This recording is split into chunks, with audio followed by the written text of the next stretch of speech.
നമ്മുടെ ഇന്നത്തെ വീഡിയോയിലേക്ക് എല്ലാവർക്കും സ്വാഗതം. ഇന്ന് നമ്മൾ പോകുന്നത് പഴനിയിലേക്കാണ്. കേരളത്തിൽ നിന്നും പഴനിയിലേക്ക് പോകുന്നവർക്ക് ചെറിയൊരു ടിപ്സ് കൂടിയുണ്ട് ഈ വീഡിയോയിൽ. അപ്പോൾ വീഡിയോ മുഴുവനായിട്ട് കാണാൻ ശ്രമിക്കുക, സ്കിപ്പ് ചെയ്യാതെ കാണുക. ആദ്യം നമ്മൾ പൊള്ളാച്ചി ടൗണിലാണ് എത്തുക. കാർഷികപരമായി വളരെ പ്രാധാന്യം നൽകുന്ന ഒരു സ്ഥലം കൂടിയാണ് പൊള്ളാച്ചി ടൗൺ. പൊള്ളാച്ചി ടൗണിൽ നിന്ന് നമ്മൾ ഏകദേശം 30 കിലോമീറ്റർ യാത്ര ചെയ്ത് കഴിഞ്ഞാൽ ഉടുമ്പൽപേട്ട എത്താൻ സാധിക്കും. ഈ റൂട്ടാണ് നമ്മൾ പോകുന്നത്. സാധാരണ പ്രകൃതി ഭംഗി ആസ്വദിച്ച് യാത്ര ചെയ്യുന്ന, അതുപോലെ തന്നെ ഒരുപാട് കാര്യങ്ങൾ കണ്ട് ആസ്വദിച്ച് പോകണമെങ്കിൽ ഈ വഴിയുടെ യാത്ര ചെയ്യുക.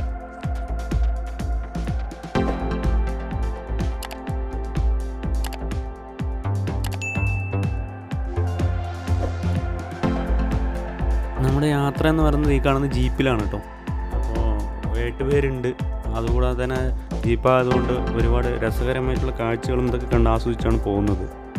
ഉടുമ്പൽപേട്ടയ്ക്ക് കഴിഞ്ഞ് കഴിഞ്ഞാൽ നമുക്ക് പോകുന്ന വഴിയിൽ വിൻഡ് ഫാം കാണാൻ സാധിക്കും. അതൊക്കെ നമുക്ക് കാണേണ്ട കാഴ്ച തന്നെയാണെന്ന് എടുത്ത് പറയാം. ഈ വഴിയിൽ പോകുന്നവർക്ക് വളരെയധികം ആസ്വദിച്ച് യാത്ര ചെയ്യാൻ ഇതൊരു കാഴ്ച കൂടിയായിരിക്കും. പിന്നെ ഇവിടുത്തെ മണ്ണ് കറുത്ത രീതിയിലുള്ള മണ്ണാണ്. അതുകൊണ്ട് തന്നെ കൃഷിക്ക് ഏറ്റവും അനുയോജ്യമായ മണ്ണ് കൂടിയാണ്. ഇപ്പോൾ ഇവിടുത്തെ പ്രധാന കൃഷി എന്ന് പറയുന്നത് കൊള്ള്, അതുപോലെ ചോളം, കരിമ്പ്, ഗ്രീൻ പീസ്, കടല, അങ്ങനത്തെ കാര്യങ്ങളാണ് ഇവിടുത്തെ പ്രധാന കൃഷികൾ. നമുക്ക് പോകുമ്പോൾ തന്നെ അത് കാണാൻ സാധിക്കും.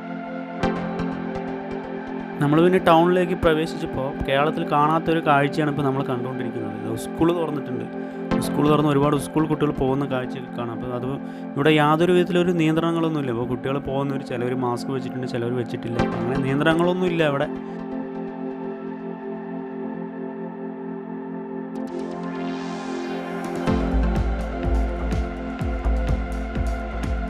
നമ്മൾ സാധാരണ പഴനിയിലേക്ക് പോകുമ്പോൾ പഴനി ടൗണൊക്കെ ടച്ച് ചെയ്തിട്ട് വേണം യാത്ര ചെയ്യാൻ. അപ്പോൾ ബസ്സിലൊക്കെ പോകുന്നവർക്ക് ആ വഴി പോകാം. നമ്മൾ സ്വന്തമായി വാഹനമുള്ളവർ ആ വഴി പോകുമ്പോൾ ഒരുപാട് ബുദ്ധിമുട്ടൊക്കെയാണ് അനുഭവിക്കുന്നത് പറഞ്ഞിട്ടുണ്ടായിരുന്നു. അപ്പോൾ നമ്മളൊരു ചെറിയ ടിപ്സ് കൂടി തരികയാണ്. അപ്പോൾ നമ്മൾ ഇവിടെ നിന്ന് പോകുന്ന വഴിയിൽ കൊടൈക്കനാൽ ബൈപ്പാസ് ഉണ്ട്. അപ്പോൾ പോകുന്ന വഴി പഴനി ടൗൺ എത്തുന്നതിന് മുന്നായിട്ട് റൈറ്റ് എടുത്ത് ഏകദേശം കൊടൈക്കനാൽ റൂട്ടിലേക്ക് കയറി കഴിഞ്ഞാൽ 2 കിലോമീറ്ററോളം യാത്ര ചെയ്ത് കഴിഞ്ഞാൽ പഴനി അടിവാരം എത്തും. പുറകിലൂടെ നമുക്ക് പാർക്കിങ്ങിലേക്ക് എത്താൻ സാധിക്കും. അപ്പോൾ ഈ വഴി സ്വന്തമായി വാഹനമുള്ളവർ ഈ വഴി തിരഞ്ഞെടുത്ത് വരിക. നമ്മൾ ഈ വഴിയിലോട്ട് കയറിയാൽ തന്നെ പഴനിമല ഇവിടെ നിന്ന് പൂർണ്ണമായിട്ട് നമുക്ക് കാണാൻ സാധിക്കും. അപ്പോൾ ഈവനിങ് ആയതുകൊണ്ട് നമുക്ക് ഇവിടെ നിന്ന് നോക്കുമ്പോൾ ചെറിയ രീതിയിൽ ലൈറ്റുകൾ അങ്ങനത്തെ കാര്യങ്ങളൊക്കെയാണ്. അതുപോലെ വിഞ്ച് ട്രെയിൻ കയറിപ്പോകുന്ന ഭാഗം ഇതിലെയാണ്. അപ്പോൾ നമ്മൾ ഈ വഴി പോകുമ്പോൾ പുറകിലൂടെ കാണാൻ ഇവിടുന്ന് നല്ല രീതിയിൽ കാണാൻ സാധിക്കുന്നുണ്ട് വിഞ്ച് ട്രെയിൻ. അപ്പോൾ നമ്മളിപ്പോൾ യാത്ര ചെയ്യുമ്പോൾ മല നമ്മുടെ ഒപ്പം വരുന്ന പോലെ ഒരു തോന്നൽ കൂടി നമുക്കുണ്ടാകും.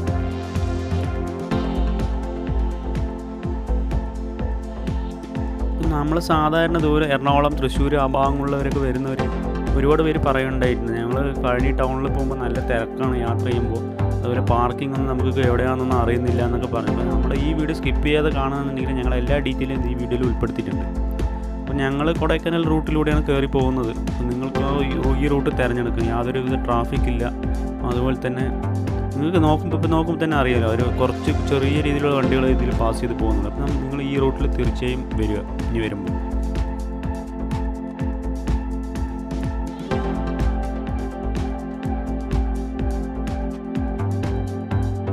അതെ, അപ്പോൾ നമ്മുടെ തിരിയേണ്ട സ്ഥലം എത്തിയിട്ടുണ്ട്. അപ്പോൾ റൈറ്റിലേക്ക് പോയി കഴിഞ്ഞാൽ കൊടൈക്കനാൽ, നേരെ പോയ മധുര ബൈപ്പാസ്. നമ്മൾ ഇവിടുന്ന് ലെഫ്റ്റ് എടുക്കുക. ഇവിടുന്ന് ലെഫ്റ്റ് എടുത്ത് ഏകദേശം ഒരു 300-400 മീറ്ററോളം യാത്ര ചെയ്ത് കഴിഞ്ഞാൽ പഴനി അടിവാരം കാണുന്നുണ്ട്. പഴനി പാർക്കിംഗ് ഗ്രൗണ്ട് എത്താൻ സാധിക്കും.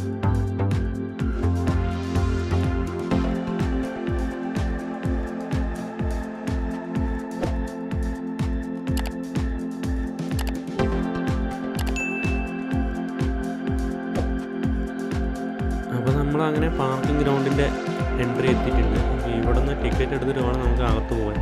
ഇവിടെ നിന്ന് ടിക്കറ്റ് എടുത്തിട്ട് നമുക്ക് പഴനിയുടെ അടിവാരത്ത് എവിടെ വേണമെങ്കിലും പാർക്ക് ചെയ്യാനുള്ള സംവിധാനമുണ്ട് ഈ ടിക്കറ്റ് കാണിച്ചു കഴിഞ്ഞാൽ. അപ്പോൾ നമ്മൾ ഇവിടെ നിന്ന് ടിക്കറ്റ് എടുത്തിട്ട് ഏകദേശം ഒരു 300-200 മീറ്ററോളം എവിടെ വേണമെങ്കിലും പാർക്ക് ചെയ്യാം. ഇപ്പോൾ കൊറോണയൊക്കെ ആയതുകൊണ്ട് നമുക്ക് കയറിപ്പോകുന്ന എൻട്രി മാറ്റിയിട്ടുണ്ടെന്നാണ് അറിയാൻ സാധിച്ചത്. അപ്പോൾ ഇവിടെ നിന്ന് ടിക്കറ്റ് എടുക്കണം. അപ്പോൾ എൻട്രി ഫീ എടുത്തു കഴിഞ്ഞാൽ അത് 60 രൂപയുടെ ഒരു ടിക്കറ്റ് ഉണ്ട്. അത് നമുക്ക് എടുത്തു കഴിഞ്ഞാൽ നമുക്ക് എവിടെ വേണമെങ്കിലും പാർക്ക് ചെയ്യാം. അപ്പോൾ ഇവിടെ നിന്ന് റൈറ്റിലോട്ട് പോവുകയാണ്. അപ്പോൾ ലെഫ്റ്റ് സൈഡാണ് നമ്മൾ സാധാരണ പോകാറ് ട്രെയിനിനുള്ള ഭാഗത്തൊക്കെ. നമ്മൾ ഇത്തവണ അത് ചെയ്യും. നമുക്ക് കയറിപ്പോകുന്ന പടികൾ അതുപോലെ കവാടം നമുക്ക് മാറ്റിയിട്ടെന്ന് അറിയാൻ കഴിഞ്ഞത്. അതുകൊണ്ട് നമ്മൾ റൈറ്റ് എടുത്താണ് പോകുന്നത്. അപ്പോൾ നമുക്ക് റോപ്പ് വേൻ്റെ ആ സൈഡ് കൂടിയാണ് പോകേണ്ടത്. നമുക്കിപ്പോൾ ഇവിടെ നോക്കിക്കഴിഞ്ഞാൽ കാണാൻ സാധിക്കും റോപ്പ് വേൻ്റെ ഈ കാണുന്നതാണ്. അപ്പോൾ റോപ്പയിലൂടെ കയറി പോകുന്നവർക്ക് ഇവിടെ വന്ന് പാർക്ക് ചെയ്തിട്ട് ടിക്കറ്റൊക്കെ എടുത്തു കഴിഞ്ഞാൽ അകത്തേക്ക് റോപ്പയിലൂടെ കയറി പോകാം. നമ്മളിപ്പോൾ തൽക്കാലം റോപ്പിൽ പോകുന്നില്ല, നമുക്ക് നടന്നു പോകാൻ തന്നെയാണ് നമ്മൾ ഉദ്ദേശിക്കുന്നത്.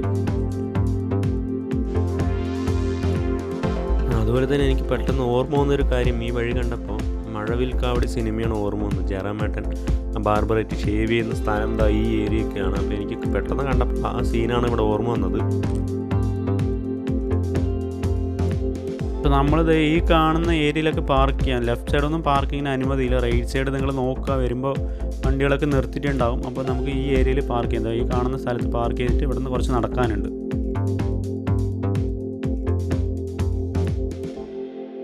അപ്പോൾ നമ്മൾ പാർക്കിങ്ങിൽ നിന്ന് 100 മീറ്റർ നടന്നു കഴിഞ്ഞാൽ നമുക്ക് മുകളിലേക്ക് കയറിപ്പോകാനുള്ള വഴിയുണ്ട്. പ്രത്യേക വഴിയാണ് ഞാൻ പറഞ്ഞത്, നമുക്ക് എൻട്രൻസിൽ എടുക്കാൻ സാധിച്ചിട്ടുണ്ടായിരുന്നില്ല. അപ്പോൾ ആനപ്പാത എന്ന് പറയും, ആന വഴി എന്നൊക്കെ പറയും ഇവിടെ വരുന്നവർ. ആ വഴിയിലൂടെയാണ് നമ്മളിപ്പോൾ കയറിക്കൊണ്ടിരിക്കുന്നത് മുകളിലേക്ക്. മുൻപൊക്കെ നമ്മൾ പഴനിയിലേക്ക് വരുമ്പോൾ ചവിട്ടുപടികളുണ്ടല്ലോ, ഒരുപാട് സ്റ്റെപ്സൊക്കെ കയറി പോകണം മുകളിലെത്താൻ. ഇപ്പോൾ കോവിഡ് ആയതുകൊണ്ട് ഈ ഒരു പ്രത്യേക വഴിയിലൂടെയാണ് നമ്മളെ പ്രവേശനം അകത്ത് കടത്തി വിടുന്നത്. ഇപ്പോൾ ഈ ഒരു വഴിയിലൂടെ മാത്രമേ ഇപ്പോൾ എല്ലാവരെയും കയറ്റി വിടുന്നുള്ളൂ.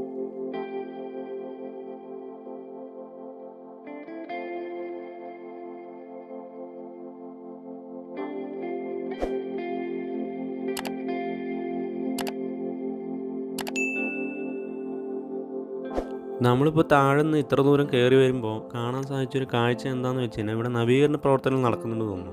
പെയിൻറ്റിങ്ങിൻ്റെ പ്രവർത്തനമാണ് ഇപ്പോൾ നടന്നുകൊണ്ടിരിക്കുന്നത്. അപ്പോൾ നമ്മൾ കയറി വരുന്ന എല്ലാ വഴികളിലും ഏകദേശം കുറേ ഭാഗങ്ങൾക്ക് പെയിൻറ്റ് ചെയ്തിട്ടുണ്ട്. അപ്പോൾ നമ്മൾ കയറി പോകുന്ന സ്ഥലങ്ങളിൽ നവീകരണ പ്രവർത്തനമായിട്ടുള്ള മെറ്റീരിയൽസ് അതുപോലെ തന്നെ സാധനങ്ങളൊക്കെ ഇവിടെ സൂക്ഷിച്ചിട്ടുണ്ട്.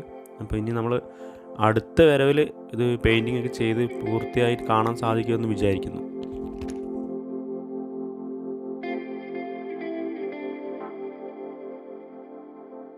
നമ്മൾ അങ്ങനെ മുകളിലേക്ക് എത്താനുള്ള പടികൾ എത്തിയിട്ടുണ്ട്. ഇത് നേരത്തെ നമ്മൾ ചവിട്ട് പടിയിലൂടെ കയറി വരുമ്പോഴും ഈ ഒരു ഭാഗത്താണ് എത്തുക. ഇതിലൂടെ ആണ് നമ്മൾ കയറി പോകുന്നത്. അപ്പോൾ നിങ്ങൾക്ക് ഈ കാണുന്ന ഇതിലാണ് നമ്മൾ ചവിട്ടുപടി സാധാരണ വരാറുള്ളത്. ഇപ്പോൾ കൊറോണയൊക്കെ ആയതുകൊണ്ടാണ് നമ്മൾ ആനപ്പാതയിലൂടെ വന്നത്. അപ്പോൾ ഇനി നമ്മൾക്ക് ഇവിടുന്ന് മുകളിലോട്ട് കയറാം.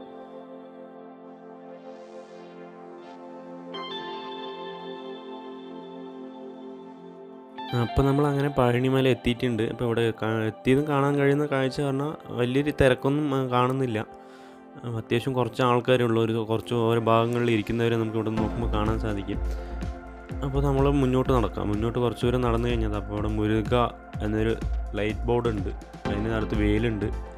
അതും അറ്റകുറ്റപ്പണികൾ നടന്നുകൊണ്ടിരിക്കുകയെന്ന് തോന്നുന്നു. അതിൻ്റെ ഭാഗങ്ങളായിട്ട് അവിടെ കാണാൻ സാധിക്കും.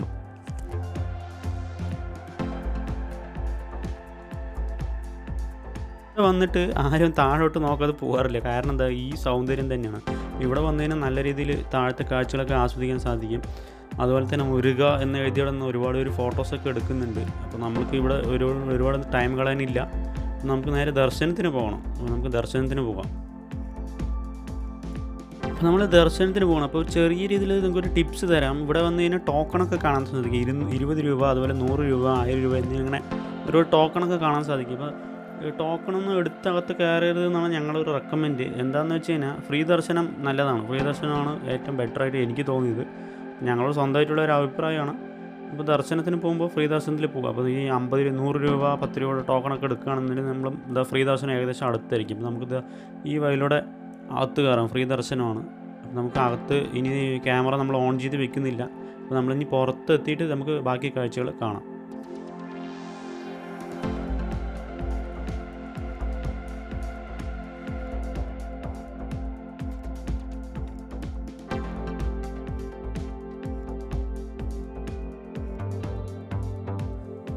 ഇപ്പോൾ നമ്മൾ ദർശനമൊക്കെ കഴിഞ്ഞ് പുറത്തിറങ്ങിയിട്ടുണ്ട്. അപ്പോൾ പുറത്ത് കാഴ്ചകൾ എന്തൊക്കെയാണെന്നൊക്കെ നമുക്ക് നോക്കാം. ദർശനം കഴിഞ്ഞിട്ടുള്ളത് അപ്പോൾ നിങ്ങൾക്ക് ഈ ലെഫ്റ്റ് സൈഡിലോട്ട് കാണാം. കുറേ ഗേറ്റൊക്കെ പോലെ പില്ലറൊക്കെ വെച്ചിട്ടുണ്ട്.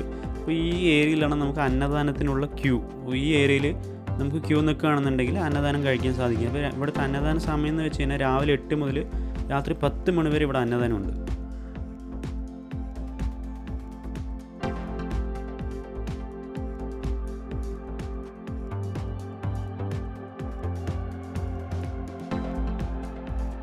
അപ്പോൾ ഈ കാണുന്ന കവാടത്തിനകത്ത് സ്വർണ്ണത്തേരുള്ളത്. സാധാരണ എല്ലാ ദിവസവും 7:30 സ്വർണ്ണത്തേര് പ്രദർശനം ഈ വീതിയിലൂടെ നടന്നിട്ടുണ്ടായിരുന്നു.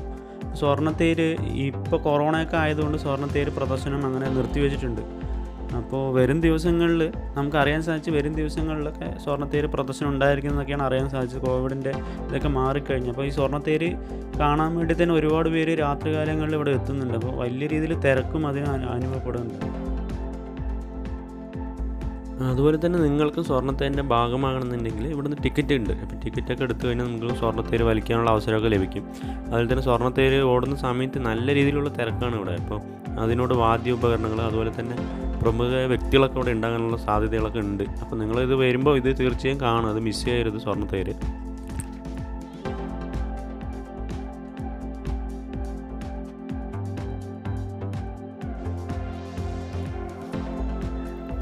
നടന്നുകൊണ്ടിരിക്കുന്ന സമയത്ത് ഇടത് ഭാഗത്തായിട്ടൊരു മണ്ഡപമുണ്ട്. അപ്പോൾ നമ്മൾ നോക്കുമ്പോൾ 2-3 പേര് കച്ചേരി അവതരിപ്പിച്ചുകൊണ്ടിരിക്കുന്നു. അപ്പോൾ കാണാനൊന്നും ആരും നിൽക്കുന്നില്ല, എല്ലാവരും നടന്നു പോയിക്കൊണ്ടിരിക്കുകയാണ്.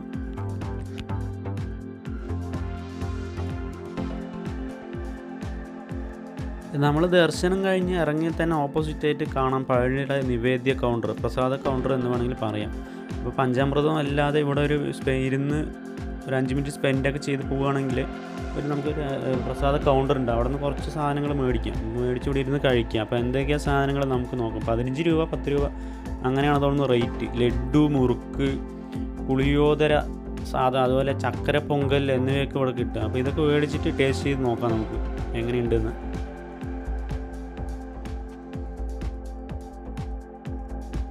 അപ്പോൾ ഇവിടുത്തെ കാഴ്ചകൾ കണ്ടു കഴിഞ്ഞു. നമ്മളിനി താഴേക്ക് പോകാൻ പോകണം. അപ്പോൾ നിങ്ങൾക്ക് ട്രെയിനിന് ഇറങ്ങുകയാണെന്നുണ്ടെങ്കിൽ ഈ വഴിയിലൂടെ പോയി കഴിഞ്ഞാൽ ടിക്കറ്റ് എടുത്ത് താഴേക്ക് ട്രെയിനിൽ ഇറങ്ങി പോകാം. അതുപോലെ തന്നെ കയറി നടക്കാൻ ബുദ്ധിമുട്ടുള്ളവർക്കാണെങ്കിൽ കയറുമ്പോൾ തന്നെ ട്രെയിൻ അവൈലബിൾ ആണ്. നിങ്ങൾക്ക് ടിക്കറ്റ് എടുത്തിട്ട് വേണമെങ്കിൽ കയറാം. അതുപോലെ തന്നെ ഇറങ്ങാനുള്ള സംവിധാനമുണ്ട്. പഴനിയിൽ വന്നു കഴിഞ്ഞാൽ പഞ്ചാമൃതമാണല്ലോ മെയിനായിട്ട്. അപ്പോൾ ഈ കാണുന്നതാണ് പഞ്ചാമൃത കൗണ്ടർ. ഇത് ദേവസ്വത്തിൻ്റെ തന്നെയാണ്. അപ്പോൾ നമ്മൾ ഇവിടെ നിന്ന് മേടിക്കുന്നില്ല പ്രസാദം. എന്താണെന്ന് വെച്ച് കഴിഞ്ഞാൽ ഞങ്ങൾ മിക്കവാറും കൂടുതലും പഴനിയിൽ വരാറുണ്ട്. പക്ഷേ ഞങ്ങൾ ഇവിടെ നിന്ന് മേടിച്ചിട്ടില്ല. അപ്പോൾ ഞങ്ങൾ താഴെ നിന്നാണ് മേടിക്കാറുള്ളത്. ഞങ്ങളുടെ സ്വന്തം അഭിപ്രായമാണ് കേട്ടോ. ഞങ്ങൾ താഴെ നിന്നാണ് സാധനം പർച്ചേസ് ചെയ്യാറുള്ളത്. ആ സ്ഥലം നിങ്ങൾക്ക് കാണിച്ചു തരാം.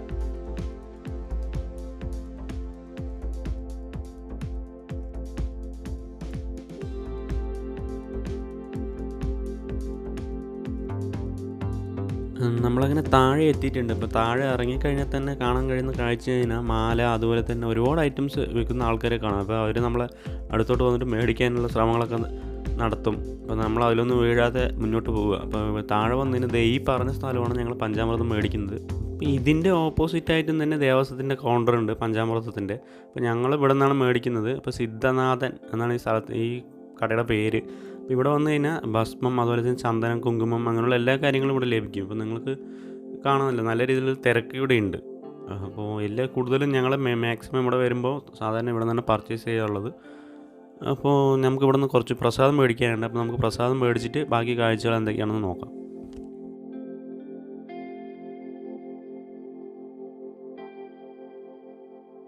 അപ്പോൾ ഇവിടെ തന്നെ അതിൻ്റെ പ്രൈസ് ടാഗൊക്കെ ഇട്ടിട്ടുണ്ട്. 15 രൂപ 30 രൂപ 70 രൂപ അങ്ങനെയാണ്. ഇപ്പോൾ ഗ്രാമിനനുസരിച്ച് ഉണ്ട്. അപ്പോൾ നമ്മൾ കുറച്ച് അധികം മേടിക്കുന്നുണ്ട്. അപ്പോൾ ഇവിടെ വന്നു കഴിഞ്ഞാൽ അപ്പോൾ ഞങ്ങൾക്ക് ഇവിടുത്തെ കൂടുതൽ ടേസ്റ്റായി തോന്നിയിട്ടുണ്ട്. അതുകൊണ്ടാണ് ഇത്രയധികം പർച്ചേസ് ചെയ്യുന്നത്. ഇപ്പോൾ ഈ കാണുന്ന ബോട്ടിൽ 30 രൂപയാണ്. അപ്പോൾ നിങ്ങളൊക്കെ ഇനി വരുമ്പോൾ അവിടുത്തെ ദേവസ്വത്തിൻ്റെ ഒരു പഞ്ചാമൃതം മേടിക്കും, ഇവിടെ നിന്നൊന്നും മേടിക്കും. എന്നിട്ട് രണ്ടും ടേസ്റ്റ് ചെയ്ത് നോക്കുക. എന്നിട്ട് ഏതാണ് ബെറ്റർ എന്ന് നിങ്ങൾക്കപ്പോൾ അറിയാൻ സാധിക്കും. ഇപ്പോൾ ഞങ്ങളിപ്പോൾ അറിയണതുകൊണ്ട് മേടിക്കുന്നതല്ല പറയുന്നത്. നിങ്ങൾ രണ്ടും മേടിച്ചിട്ട് ഉപയോഗിച്ച് നോക്കുക. എന്നിട്ട് ഏതാണ് നിങ്ങൾക്ക് ബെറ്റർ തോന്നുമ്പോൾ അത് നിങ്ങൾ പിന്നീട് വരുമ്പോൾ മേടിക്കുക.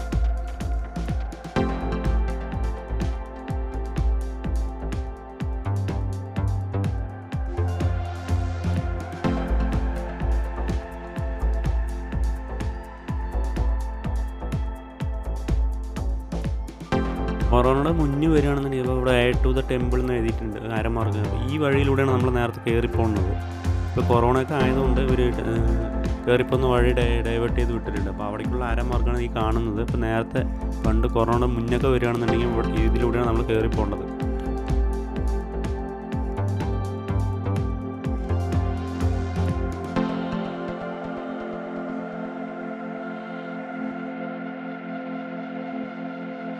ഇനി നമുക്ക് പാർക്കിങ്ങിലേക്ക് നടക്കാം. അപ്പോൾ പാർക്കിങ്ങിലേക്ക് നടക്കുമ്പോൾ കാണാൻ കഴിയുന്ന കാഴ്ച എന്താണെന്ന് വെച്ച് കഴിഞ്ഞാൽ, അപ്പോൾ ഇവിടെ നിന്ന് പാർക്കിംഗ് എത്തുന്നവരെ 2 സൈഡും കടകളാണ്. അപ്പോൾ പർച്ചേസിന് വേണ്ടവരോട് പർച്ചേസ് ചെയ്യാം. അപ്പോൾ നമുക്ക് ഈ കടകളിലുള്ള ആൾക്കാർ നമ്മളെ വിളിക്കും, എല്ലാ കടയിലുള്ളവർ നമ്മളെ വിളിക്കും, ഇങ്ങോട്ട് വരും ഇങ്ങോട്ട് വരുന്നു. അപ്പോൾ നമുക്ക് പെട്ടെന്ന് നമ്മൾ അട്രാക്ഷൻ കണ്ട് ഏത് കടയിൽ വേണമെങ്കിൽ കയറാം. പക്ഷേ പറ്റിക്കപ്പെടാതിരിക്കുക. ഇപ്പോൾ പുറത്തുനിന്ന് നോക്കുമ്പോൾ നമുക്ക് ഏതെടുത്താലും 10 രൂപ എന്നാണ് കാണാൻ സാധിക്കുക. പക്ഷേ അകത്ത് കയറി കഴിയുമ്പോൾ അവർ പറയും കുറച്ച് സൈഡിലുള്ള സാധനങ്ങൾ മാത്രമേ 10 രൂപയുള്ളൂ എന്ന്. നമുക്ക് കയറുമ്പോൾ അതുകൂടി ഒന്ന് നോക്കുക.